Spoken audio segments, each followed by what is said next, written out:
first thing we do when we set up to go for the permit and bonefish in Roatan, we go find a flat where there's shallow water, sand, and grass kind of mixed, and we start looking for crabs. We need little crabs just a couple inches long that'll work good for permit and also bonefish. The smaller for the bonefish, the better.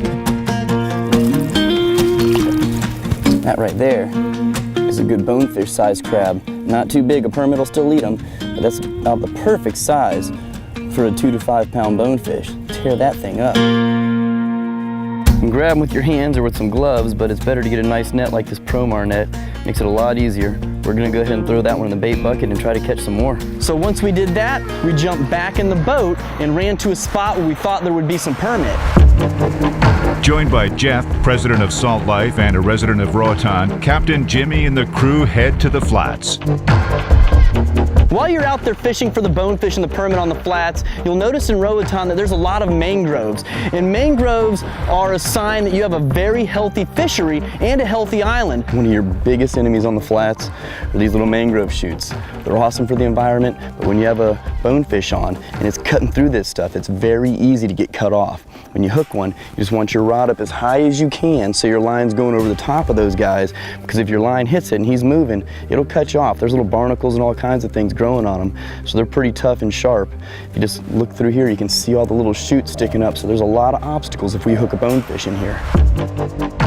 With no luck in the shallow flats and determined to get Jeff his first permit, the guys decide to move to slightly deeper waters. One of the most important things you can do when you're sight fishing is have a good pair of polarized sunglasses. Like the Salt Life optics that I have, they have so many cool features on them. The Zeiss lenses actually repel dirt and water, kind of like Rain-X. And you want to see the true colors when you're using your lenses in the water so you can tell what kind of fish you're spotting.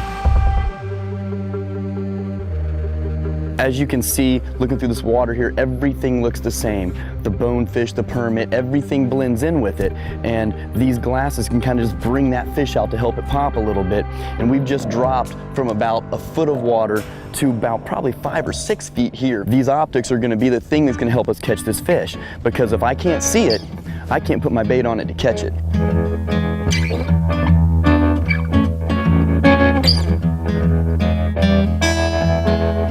So we get to the first spot and we're just poling along and looking for some permit. We did find one spot where there was some deeper permit that we saw swimming under the water.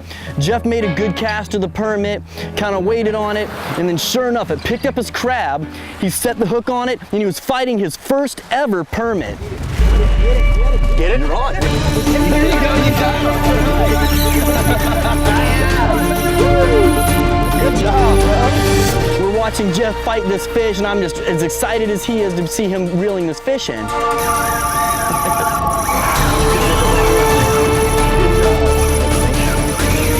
And this fish is taking him all over the place, and one of the most dangerous things about where he hooked this fish is it was in open water over the coral heads. So at any time, this fish could take him over one of these large coral heads and cut him off. Man, these things fight. I mean, there's a lot of work that goes into catching these fish. So when you get one hooked up, you want to do everything you can to make sure you don't lose it. Come on, buddy. Come on, buddy. So Jeff got that permit right next to the boat. I got the net on him, lifted him into the boat, and Jeff had his first permit right here in his backyard in Roatan. All right, there he is, man. Beautiful. Woo! What a Fantastic. fish, Jeff! Beautiful permit. My first permit, Jimmy. That is awesome. First one of the day. Be here and experience that. That's great, man. And right here in your backyard, right here in my backyard. That is awesome. We got this fish on a Tsunami 3000 Shield. They just came out. Jeff has a house here on Roatan. He's been wanting to catch a permit, caught plenty of bonefish. Came out here with Captain Raoul, and it didn't take long at all. Didn't take long at all. That's why I always have a good pair of pliers on the boat. As you can see, this guy got that hook down real quick, right in the top of his mouth, right where it should be. I thought that was expert anglership. Oh my gosh, great anglership. If you see something neat here about a permit, they have kind of like people lips. See how soft they are, just real soft lips. Doesn't take much to hook them. Sometimes a circle hook will slide out, sometimes it won't. I prefer J hooks, but both work fine. This is a nice fish, man. A good, probably 8-10 pound fish, maybe even a little bigger. You're watching Living the Dream with Captain Jimmy Nelson, presented by Salt Life. We'll be back for more Living the Dream right after the break.